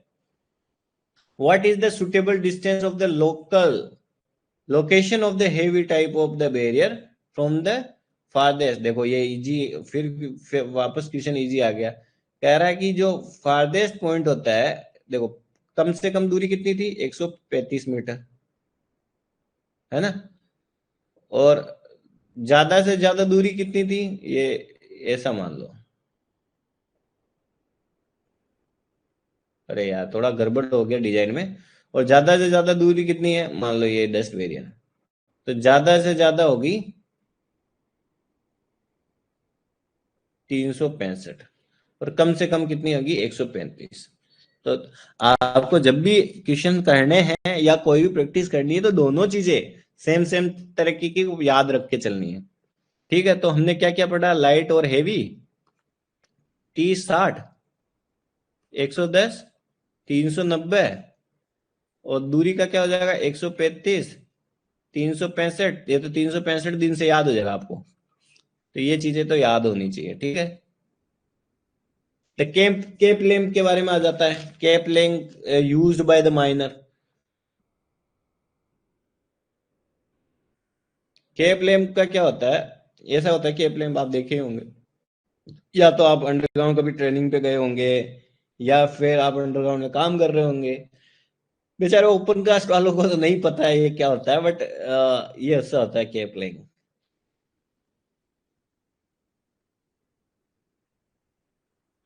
तो ये भी इंट्रिंसिकली सेफ सेफ ऑपरेटर सही है यार। तो केम फ्लेम use by the miner are flame proof भी होता है ये, और इंट्रिंसिकली सेफ भी होता है। ठीक है, दोनों होता है, फ्लेम प्रूफ भी होता है और इंट्रिंसिकली सेफ भी होता है, याद रखिएगा। One of the important safety features of the camp lamp. तो कैंप लैम्प आपने कभी अंडरग्राउंड में गए होंगे तो आपको पता होगा कि camp room camp camp room होता है, जहां आप जाते हो और अपनी बत्ती लेते हो। बत्ती नंबर बहुतों का फिक्स होता है कि ये बत्ती नंबर जनरली वही आदमी लेके जाता है। और आप आके जब जाओगे तब भी आपकी एंट्री होएगी, लेके जाओगे वापस आप यूज करके आके यहीं दे दोगे। तो यहाँ पे क्या होता है, दो चार आदमी बैठे रहते हैं, एम्प्लॉय होते हैं, उनको आप दे दोगे तो वो लोग को का काम ही उसका टेक केयर करना है, उसको वापस रिचार्ज कर देना है, उसमें कुछ खराबी हो तो उसको चेंज करना है, तो ये काम उनके है। ठीक है, तो one of the important safety features of the cap lamp क्या है? सेफ्टी फीचर्स,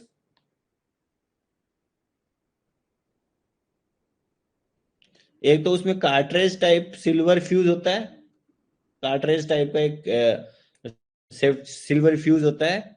एक क्या होता है, arrangement of the excessive current flow in the event of the short circuit. मान लो ये आपका शॉर्ट सर्किट हो गया, तो उस केस में ये क्या होता है कि अगर मान लो कोई शॉर्ट सर्किट हो गया तो ऐसा थोड़ी कि सारी पावर इसको दे देगा, डिस्चार्ज हो जाएगी। उसमें एक रिस्ट्रिक्शन होता है कि रिस्ट्रिक्शन एक्सेसिव करंट फ्लो नहीं हो। तो दोनों के दोनों करेक्ट है।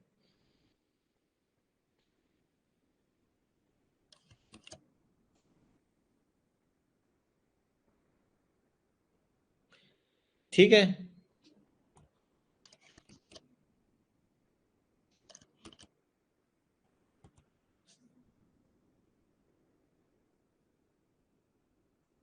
चलिए और कोई डाउट अभी तक होगा नहीं। अगर आपको कुछ भी दिक्कत हो रहा हो तो आप मेरे को इन्फॉर्म कर सकते हैं कि ये सर ऐसे कर सकते हैं, वैसे कर सकते हैं। जो भी आपको दिक्कत है, जैसी भी समस्या है, उसका समाधान निदान सब होगा। बस आपको पॉइंट ये है कि आपको चीजें समझ में आनी चाहिए। ठीक है, आपको याद होना चाहिए। चलिए अगले क्वेश्चन में, what should be the minimum insulation resistance of the medical power cable? वो मेडिकल नहीं है वो। कितने लोग मेरी तरह से ऐसे फास्ट फास्ट में गलत बोल देते हैं। मेडिकल नहीं है, मीडियम है। ठीक है, मीडियम पावर केबल में कितना मिनिमम इंसुलेशन रेजिस्टेंस होता है? कितना होता है? 1 ओम। अगर आपका वोल्टेज एक एक 1000 वोल्टेज है तो 1 मेगा ओम कम से कम आपका रेजिस्टेंस होना चाहिए इंसुलेशन का। तो क्या होगा, minimum insulation of the resistance of the medium power cable, of the medium power cable, of the medium power cable. यहाँ मीडियम पावर केबल के बारे में बात हो रही है, तो 1 ओम। अगर मीडियम के बारे में बात नहीं होके किसके बारे में बात होती है, हाई पावर केबल में, तो उसमें 10 ओम होता है। ठीक है, तो मीडियम पावर केबल, या फिर ये देखो नीचे आओ, medium and low voltage insulation. अगर लो भी पूछ ले मीडियम पूछ ले तो दोनों में ही 1 ओम होता है। और अगर मान लो हेवी पूछ ले तो उसमें होता है 10 ओम।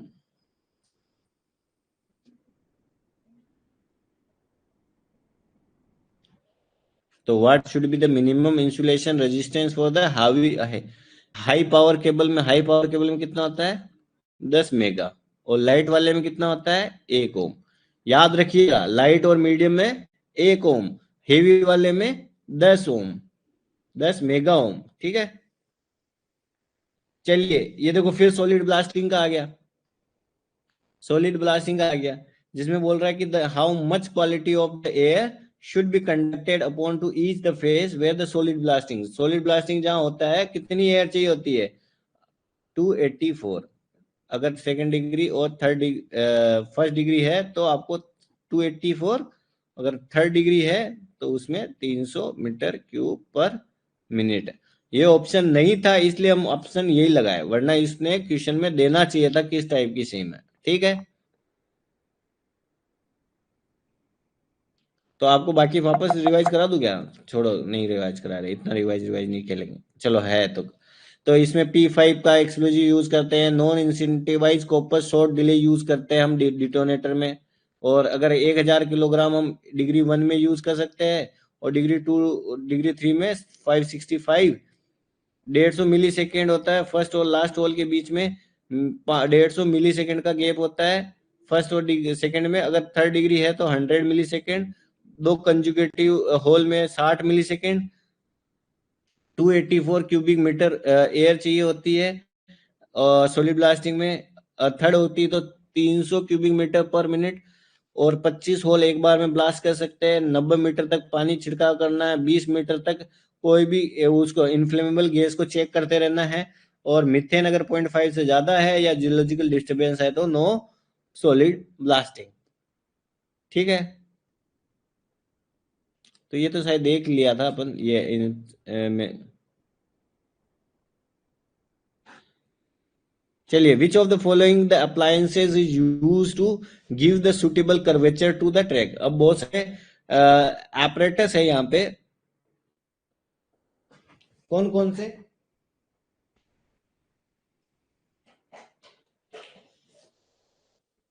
कि which of the following the appliances is use to give the suitable curvature. पहले तो ये सारे आपको पता होना चाहिए। बैक स्टे क्या होता है, जिम क्रो क्या होता है, ड्रॉप वार विक क्या होता है, स्मॉल मैन क्लिप क्या होता है। तो चलिए एक एक करके पहले देखते हैं, फिर आंसर पे वापस आते हैं। देखो, पहले आंसर देख लेते फिर बाकी डिटेल में देखते हैं। तो आपका देखो, ये देखो suitable curvature of the track line, ये इस तरह का होता है। इसको क्या बोलते हैं हम? Gym crow, gym crow, gym crow, gym crow, gym crow. बोलो जिम क्रो। तो जिम क्रो को हम कर्वेचर को सुटेबल कर्वेचर ट्रैक लाइन का यूज बनाने के लिए करते हैं। Gym crow, gym crow, gym crow. तो ये इस तरह का दिखता है। ये भाई साहब वही कर रहे हैं, जिम क्रो से कर्वेचर को ठीक कर रहे हैं। अच्छा, ये आता है बैक स्टे। बैक स्टे क्या होता है? इस टाइप का होता है बैक स्टे। ये देखो, ये बैक स्टे लगा हुआ है। बैक स्टे ये क्या करता है? ये टेंशन टेंशन आपकी रोप का टेंशन वगैरह को एडजस्ट करने में काम आता है बैक स्टे। अगर हेरिकूल्स हेरिकूल्स पूछ ले तो ये देखो, हेरिकूल्स इस टाइप का होता है। Back stay, back stay, back stay. Gym crew, gym crew देखा, कर्वेचर को ठीक करता है। बैक स्टे क्या करता है? टेंशन वगैरह को एडजस्ट करता है। ड्रॉप वार विक, ड्रॉप वार विक, ड्रॉप वार विक, ड्रॉप वार विक। ड्रॉप वार विक क्या होता है? ये आपका लकड़ी का फट्टा होता है। ठीक है, ये यहाँ कनेक्ट होता है, ये यहाँ जाके लीवर होता है। लीवर को आप पुश करोगे, यहाँ से ये इसको रिलीज कर देगा, ये फट्टा नीचे आ जाएगा ऐसे, और आपके रेल ट्रैक को ब्लॉक कर देगा, जिससे कि आपके ये इससे हिट करता है और वहीं रुक जाएगा। तो यहाँ हिंज होती है, ये ऐसे मूव करता है, ये वार विक है। ये रिलीज कर्ल्च है, यहाँ से लीवर दबाएंगे, रोप के माध्यम से खींचेगा और इसको रिलीज कर देगा, और ये ऐसे फट्टा आके गिरेगा। ये ड्रॉप वार विक, ये आपके रेल वगैरह को रोकने के काम में आता है। ठीक है, तो आपने बैक स्टे देखा क्या होता है, जिम क्रो क्या होता है, ड्रॉप वार विक क्या होता है। स्मॉल मैन क्लिप भी देख लेते हैं। देखो, बहुत सारे क्लिप होते हैं। क्रू क्लिप होता है, कैम क्लिप होता है, स्मॉल मैन क्लिप होता है, एक होता है लेशिंग चेन। तो लेशिंग चेन तो ये होगी जो कनेक्ट करती है आपके, lashing chain. Screw screw screw clip होता है, एक कैम क्लिप होता है, एक स्मॉल मैन क्लिप होता है। तो ये तो सारे क्लिप है। अपन को यहाँ पूछा क्या था? Which of the following appliances used to give give suitable curvature. Suitable curvature तो जिम क्रू ही देता है। बाकी बैक स्टे तो टेंशन, रोप की टेंशन कम करता है। ये सेफ्टी फीचर है। ये आपका एक क्लिप है। ठीक है,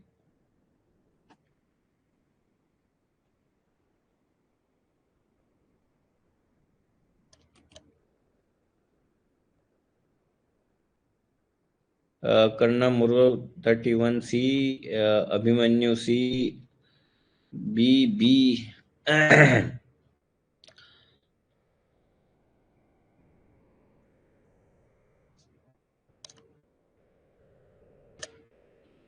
चलिए अगले क्वेश्चन में देख लेते। पहले अगले क्वेश्चन से जाने से पहले थोड़ा क्लासिफिकेशन देख लेते हैं कि अंडरग्राउंड में क्या होता है। कोई भी माइनिंग मेथड होता है, एक होता है कोयला, एक होता है मेटल। मेटल में सारे प्रकार के, कॉपर, लेड, जिंक, आयरन, सोना, चांदी, सारा मान लो है ना। कोयल माइन में आते हैं तो board and pillar, Longowal, blast gallery. Metal mining में देखेंगे तो अनसपोर्टेड माइनिंग, सपोर्टेड माइनिंग और केविंग माइनिंग। अनसपोर्टेड माइनिंग में देखोगे तो room and pillar, stop and pillar, shrinkage, sub level. Supported mining में cut and feel, tool, square set. Caving में आते हैं तो लॉन्ग वाल, सब लेवल केविंग और ब्लॉक केविंग। ये मैं जाऊंगा नहीं डिटेल से, मैं बस एक चार्ट देना चाह रहा था जिससे थोड़ा आपको थोड़ा रिवाइज हो जाए, वरना आपने ये बीटेक में अच्छे से पढ़ा होगा। ठीक है, बहुतों ने बाद में पढ़ा होगा, बहुतों ने पहले पढ़ लिया होगा, किसी ने एग्जाम में पढ़ा होगा, कोई प्रिपरेशन गेट वगैरह की कर रहा हो या किसी कंपटीशन की कर रहा हो। चलिए लॉन्ग वॉल माइनिंग के बारे में बात करते हैं कि लॉन्ग वॉल माइनिंग कब अच्छे से सुटेबल है, बेस्ट सुटेबल, कब कब सही से काम करती है। लॉन्ग वॉल को आपको पता ही है कि लॉन्ग वॉल में ऐसा लंबे लंबे फेस होते हैं। तो इसका मतलब क्या हो गया, एक तो फ्लैट फ्लैट सीम होनी चाहिए, तो फ्लैट फ्लैट सीम होनी चाहिए, लगभग फ्लैट सीम होती है। अगर मान लो इंक्लाइंड सीम तो लॉन्ग वॉल के लिए ज्यादा प्रेफर नहीं करते हम। फ्रैक्चर वगैरह भी नहीं हो तो बढ़िया है, जितना यूनिफॉर्म होगी उतना बढ़िया है। केविटी वगैरह नहीं होनी, आप सीआरआर वगैरह लगा लगू के इसको खाते जाते हो ना कोयले को, तो आपका flat and moderate flat seam होनी चाहिए।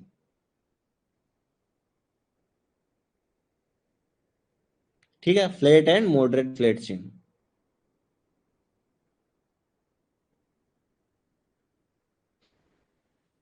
Quick production can be achieved, आपको बहुत जल्दी प्रोडक्शन चाहिए, तो आप कैसे निकालोगे।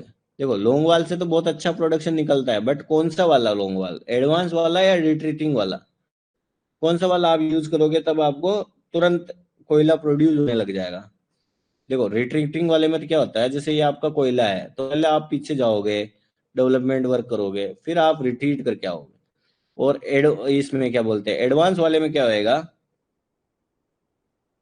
जब आप जिस दिन से माइन स्टार्ट मतलब कोयले तक टच करते हो ना, उसी दिन से आपका कोयला स्टार्ट हो जाता है प्रोडक्शन बहुत भारी मात्रा में, क्योंकि इसमें आपको ऐसे जाना पड़ रहा है एडवांस में। ठीक है, तो एडवांस लॉन्गवाल माइनिंग में आपको क्विक प्रोडक्शन मिलता है। तो ये देखो type of the longwall mining method, retreating longwall mining method और advance longwall mining method. Advance और रिट्रीटिंग का चार्ट बनवा दिया है मैंने। इसमें क्या होता है, एडवांस लॉन्गवाल में क्या होता है, इसमें छोटा सा आउटलेट चाहिए, पर रिट्रीटिंग के लिए क्या होता है, एक लार्ज इनिशियल आउटलेट बनाना पड़ता है, पहले आपको डेवलपमेंट वर्क बहुत ज्यादा करना पड़ता है रिट्रीटिंग वाले में, इसलिए उसमें तुरंत इतना कोल प्रोडक्शन नहीं होता है। पर इसमें तो थोड़ा बहुत आउटलेट बना के आप प्रोडक्शन चालू कर सकते हो। इसमें कम टाइम में आप प्रोडक्शन चालू कर सकते हैं, इसमें ज्यादा टाइम लगेगा क्योंकि डेवलपमेंट वर्क बहुत ज्यादा है। इसमें वेंटिलेशन इज लेस इफेक्टिव, इसमें आपने इसमें तो डेवलपमेंट वगैरह ढंग से करा तो इसमें वेंटिलेशन अच्छे से होगा, इसमें नहीं होगा अच्छे से। अब आपने इसमें डायरेक्ट कोई प्लानिंग वगैरह ज्यादा ढंग से नहीं करी, इसमें तो आपने पहले डेवलपमेंट वगैरह बहुत अच्छे से करा, तो इसमें आपको थोड़ा कम होगा, पर इसमें maintenance of haulage airways difficult, this opening passes through the cave caved ground and the pack wall support them often give trouble. मतलब इसमें क्या होता है, ब्लास्ट होगा, केविंग होती जाती है, ये अगर मान लो आप इधर आगे बढ़ते गए तो यहाँ पे तो ये गोप बनता जाएगा ना, फिर वापस आना भी है, या भी नहीं भी आओ तो यार डिफिकल्ट है काम करना। यहाँ तो आपने पहले डेवलपमेंट कर दिया यार, फिर आप क्या हुआ, इधर से आ रहे हो जा रहे हो खा रहे हो, तो सेफ है ये। पर आपको प्रोडक्शन ज्यादा क्विक प्रोडक्शन का पूछा तो advance long wall mining method में होता है। ये और थोड़ी बहुत इमेजें मैंने डाल दी है क्योंकि फोटो से ये वीडियो से थोड़ा ज्यादा क्लियर होती है चीजें। ये आपका गोफ एरिया है, ये भी गोफ एरिया है, आप इधर से एडवांस करते जा रहे हो, आज यहाँ हो कल यहाँ हो जाओगे, उधर जा रहे हो। ठीक है,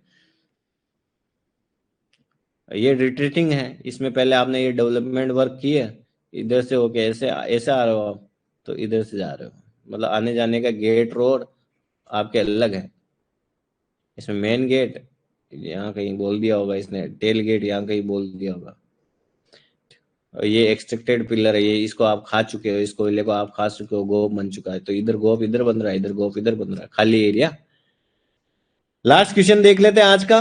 ठीक है, और कल थोड़ा कोशिश करेंगे कि थोड़ा ज्यादा क्वेश्चन डिस्कस करें। Prior to installation of the long wall equipment at the face is to be developed by road header.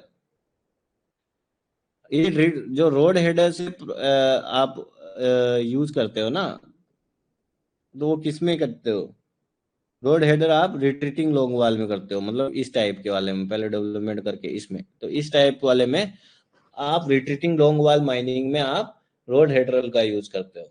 ये रहा रोड हेडर।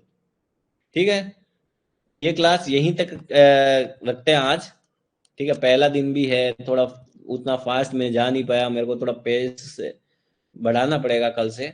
अगर किसी को कोई भी डाउट है आप मेरे को अभी बोल सकते हैं, ठीक है, मैं आपके लिए 1 मिनट वेट करूंगा, फिर क्लास हम क्लोज करते हैं। और आपको आप मेरी, कुछ लोग आप अपना कमेंट कर सकते हैं कि स्पीड थोड़ी बढ़ाई जाए कम की जाए। डेली लगभग मैं सोच रहा हूँ कि 70 से 75 क्वेश्चन डेली हम डिस्कस कर ले, है ना। और हाँ हाँ, एनएमडीसी के अलग से थोड़ी है भाई, एनएमडीसी में माइनिंग के क्वेश्चन तो आते ही हैं। और जितने जिस जिस पेपर में माइनिंग के थ्योरी क्वेश्चन आते हैं उसमें ये काम आती है, ठीक है। इतना लोड नहीं लेना है, इसमें सारे हैं, इसमें लेजिस्लेचर है, माइनिंग मेथड है, वेंटिलेशन, बहुत सारे चैप्टर वाइज है।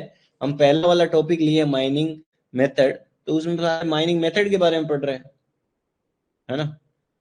आपको मेरी स्पीड से आज ठीक थी, थोड़ी कम थी, थोड़ी बढ़ानी है, थोड़ा और कुछ बताना है? समझ में तो आ रहा है ना भाई लोग?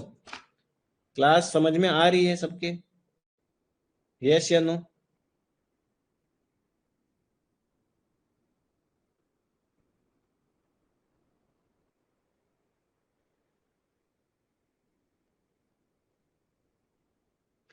ओके,